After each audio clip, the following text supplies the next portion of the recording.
एक आयताकार बाग जिसकी लंबाई चौड़ाई से 4 मीटर अधिक है का अर्ध परिमाप 36 मीटर है। तो बाग की विमाएँ क्या होंगी ये हमें निकालना है। देखो सबसे पहले इसमें क्या दिया है, कोई आयत है। आयताकार का मतलब इस प्रकार से कोई आयत है। अब देखो आयत तो आप सभी लोगों को पता होगा, आयत क्या होता है, जिसकी लंबाई भी अलग होती है और चौड़ाई भी अलग होती है। तो ये इसकी लंबाई होगी जिसको मैं L मान सकता हूँ, और ये इसकी चौड़ाई होगी जिसको मैं B मान सकता हूँ। या इसको x और y का नाम दे दे, क्योंकि हम x और y पे ही ज़्यादा काम करते हैं तो हमें समझने में आसानी होगी। अगर मैं यहाँ पे x लिख दूँ, यानी L की जगह पे मैंने x लिख दिया और B की जगह पे मैंने y लिख दिया, तो इतनी चीज़ें होगी। अब देखो ये चीज़ हमें लिखनी भी होगी। यहाँ पे लिखूँगा मैं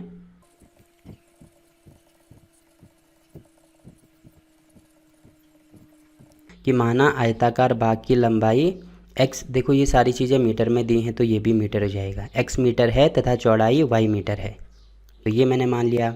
अब देखो स्टार्टिंग में इसमें क्या दिया है, एक आयताकार बाग जिसकी लंबाई चौड़ाई से 4 अधिक है। पहले हम इसको सॉल्व करते हैं। देखो मैंने क्या बोला था, ऐसे क्वेश्चन में जैसे जैसे हमें दिया जाता है वैसे वैसे ही हमें करना होता है। जैसे कि यहाँ पे दिया है जिसकी लंबाई, तो पहले यहाँ पे लंबाई आएगा, उसके बाद क्या आ रहा है, उसके बाद चौड़ाई आ रहा है, तो यहाँ पर चौड़ाई हो जाएगी। से 4 अधिक है, और अधिक के लिए किसका साइन यूज़ करते हैं, प्लस का साइन यूज़ करते हैं, तो यहाँ पे प्लस हो जाएगा। कितनी अधिक है, 4 अधिक है, मतलब लंबाई की वैल्यू चौड़ाई से 4 अधिक है, ये इसके बोलने का मतलब है। या ऐसे समझ में नहीं आ रहा है तो देखो यहाँ पे लंबाई है तो यहाँ पे मैं लंबाई लिख दूंगा। उसके बाद कॉमे का मतलब होता है बराबर, बराबर चौड़ाई कितनी है यहाँ पे मैं लिख दूंगा चौड़ाई, और 4 अधिक है तो अधिक के लिए प्लस का यूज़ करते हैं। अगर यहाँ पे कम दिया होता है तो कम के लिए माइनस का यूज़ करते हैं। ठीक है, तो ये चीज़ आपको समझनी है। तो इतनी चीज़ें हमने यहाँ पे कर दी, तो यहाँ पे लिखना भी होगा प्रश्नानुसार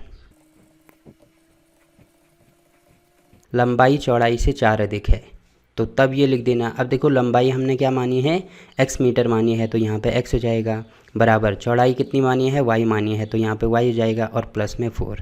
तो अगर मैं चर और अचर पद को अलग करूँ तो यहाँ पे क्या हो जाएगा, x, इसको इधर लेके आओ तो x माइनस वाई बराबर हो जाएगा 4। तो इसको तो मान लो इक्वेशन 1। अब देखो और क्या क्या चीज़ें इसमें दी हैं। देखो इसका काम तो ख़त्म हो गया, इसका काम ख़त्म हो गया, तो थोड़ी देर के लिए मैं ये मानता हूँ कि ये नहीं है यहाँ पे। ठीक है, तो देखो तब इसमें क्या दिया है, इसमें दिया है कि एक आयताकार बाग का अर्ध परिमाप कितना है, 36 मीटर है। तो मतलब अर्ध परिमाप आप सभी लोगों को पता होगा कि पहले तो परिमाप की बात करते हैं।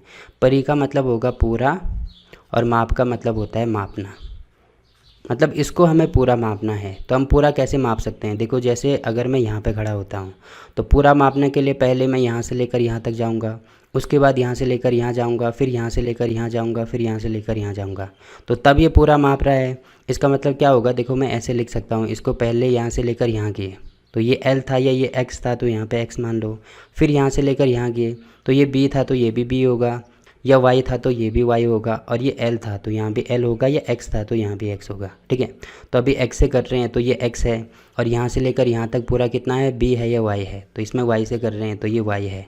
तो जोड़ देंगे सारी चीज़ें यहाँ से लेकर यहाँ तक, फिर यहाँ से यहाँ जाना है तो ये x है तो प्लस x, फिर यहाँ से लेकर यहाँ तक तो ये y है तो यहाँ पे y। तो टोटल परिमाप कितना हो गया, x 2 बार आ रहा है, 2x प्लस 2y। तो अगर मैं 2 कॉमन लेता हूँ तो x प्लस वाई, तो इसका पूरा परिमाप हो गया x प्लस वाई। अब देखो x क्या चीज़ है, x है इसकी लंबाई, और y क्या चीज़ है, y है इसकी चौड़ाई। तो यही चीज़ मैं यहाँ पे लिख दूँगा। तो परिमाप क्या होता है, 2 इंटू लंबाई प्लस चौड़ाई। ठीक है, ये चीज़ भी आपको पता होनी चाहिए। अब देखो इसमें क्या दिया है, जो अर्ध परिमाप है, तो परिमाप तो हमने निकाल दिया, तो अर्ध का मतलब होगा आधा, तो इसका भी क्या करना है, आधा कर देना है। तो यहाँ पे मैं लिख दूँगा अब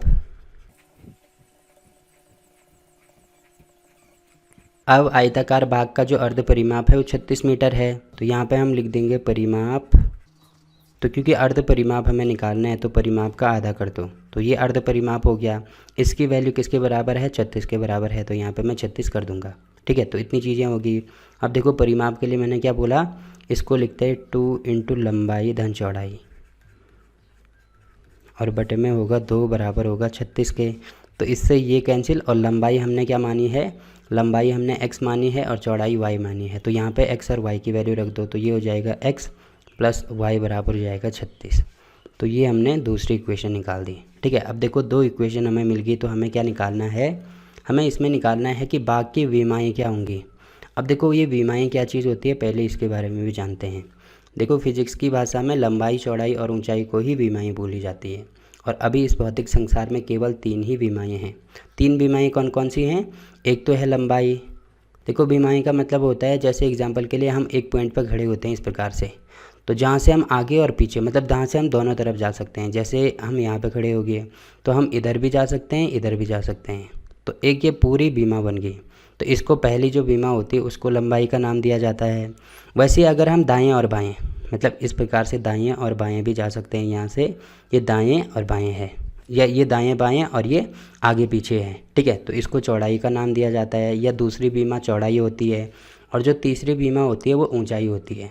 तो ऊंचाई मतलब हम ऊपर भी जा सकते हैं, नीचे भी जा सकते हैं, तो उसको ऊंचाई का नाम दिया गया, ठीक है।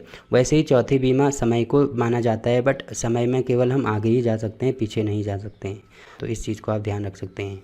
तो यहाँ पे मैथ्स में बीमाएँ मतलब क्या होगा, पहली बीमा होगी लंबाई, दूसरी बीमा होगी चौड़ाई और तीसरी बीमा हो गई ऊंचाई। तो अभी हमें यहाँ पे क्या दी है, लंबाई और चौड़ाई दी है, मतलब मुझे इसमें लंबाई और चौड़ाई निकालनी है। तो देखो लंबाई और चौड़ाई में कैसे निकाल सकता हूँ, लंबाई मैंने x मानी है, चौड़ाई मैंने y मानी है, तो इसको किसी के द्वारा भी निकाला जा सकता है। तो अभी हमने केवल ग्राफ मेथड पढ़ा है, तो उसी के द्वारा हम निकालेंगे।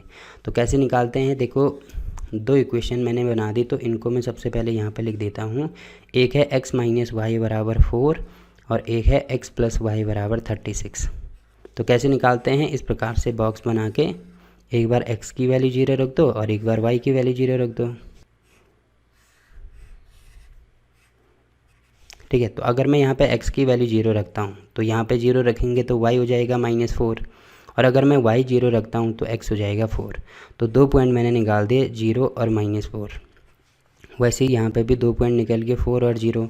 तो अगर मैं ये वाली लाइन बनाता हूँ जियोजेब्रा में, आप इसको ग्राफ में ऐसे बना सकते हैं। 2 पॉइंट तो हमें मिल गए, तो ग्राफ में क्या करना होता है, इस प्रकार से ग्राफ में ऐसी लाइनें होंगी, तो ये 1 होता है, ये 2, ये 3, मतलब ये x पे प्लस होता है, ये x पे माइनस होता है, ये y पे प्लस होता है, ये y पे माइनस होता है, ये वाला। तो यहाँ पे पहला है 0, मतलब x में मुझे कहीं भी नहीं जाना है तो 0 यहाँ पे होगा, और y में मुझे -4 जाना है तो y में -4 यहाँ पे होगा। तो x और y का कॉमन लेना है। देखो कॉमन कहाँ पे होगा, यहाँ पे इसका कॉमन होगा। इसका मतलब क्या हो गया कि y में तो हम -4 आ गए, x में कितना है, इसको ठीक यहाँ पे ले जाएंगे तो ये 0 हो जाएगा। तो ये होगा 0 और -4, ठीक। तो ऐसे निकालना है। वैसे यही चीज़ हम जियोजेब्रा में भी करेंगे। तो यहाँ पे है 0 और -4, तो पहला हम करेंगे 0 x में और y में होगा -4। तो देखो -4 कहाँ पे है, यहाँ पे है। तो अगर मैं यहाँ पे पॉइंट लगा देता हूँ तो यहाँ पे क्या हो जाएगा, ये आप देख रहे होंगे 0 और -4, ठीक है। तो पहली चीज़ तो ये हो गई। उसके बाद दूसरा पॉइंट कौन सा है, 4 और 0। तो मतलब x में मुझे 4 जाना है, y में कहीं भी नहीं जाना है। तो y का 0 यहाँ पे होगा, क्योंकि यहाँ पे दिया है x और y 0 है, तो y का 0 यहाँ पे होगा और x का +4, तो ये वाला पॉइंट है। तो यहाँ पे आप देख रहे होंगे 4 और 0 हो गया। अब देखो दोनों पॉइंट को अगर हम मिलाते हैं तो लाइन बनती है, इन दोनों पॉइंट को मिला दो। तो हमने लाइन बना दी, जो कि आप यहाँ पे देख रहे होंगे कि x माइनस वाई बराबर 4 है। इसने लाइन खुद ही शो करके दिखा दी, और यही लाइन हमने निकालनी थी। तो एक तो ये हो गया। वैसे ही यहाँ पे देखो क्या हो जाएगा, अगर मैं x 0 रखता हूँ तो y हो जाएगा 36। वैसे अगर मैं y 0 रखता हूँ तो x हो जाएगा 36। तो यहाँ पे भी 2 पॉइंट आ गया, 0 और 36, और दूसरा आ गया 36 और 0। तो पहले 0 और 36, तो देखो कहाँ पे होगा, x में मुझे 0 जाना है, y में 36 जाना है। तो 36 तो यहाँ ऊपर होगा, तो इसको थोड़ा जूम आउट कर दो। देखो आप यहाँ पे देख रहे होंगे कि 36 ये वाला है, तो यहाँ पे एक पॉइंट लगा दो, 0 और 36। तो ये हो गया 0 और 36। वैसे ही अगला है 36 और 0, तो इसको भी मुझे यहाँ पे लिखना होगा, ये वाला है 36 और 0। तो यहाँ पे मैं कर देता हूँ। तो आप यहाँ पे देख रहे होंगे 36 और 0 हो गया। अब इन दोनों पॉइंट को मिला दो।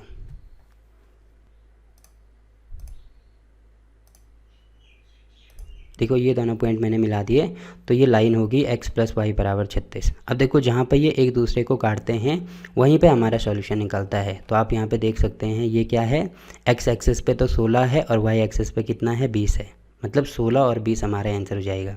तो अगर मैं ये वाला पॉइंट देखूँ यहाँ पे, ये वाला यहाँ पे पॉइंट मुझे लगाना होगा, ये वाला, हाँ कितना है 20 और 16, मतलब x पे 20 है, y पे 16 है। x, y बराबर होगा 20, 16। तो x बराबर होगा 20 और y बराबर हो जाएगा 16। तो ये हमने वैल्यूज़ निकाल दी। ठीक है, x की वैल्यू क्या थी, लंबाई थी, तो लंबाई बराबर होगी 20 मीटर और चौड़ाई बराबर होगी 16 मीटर। तो ऐसे इसको सॉल्व किया जाता है।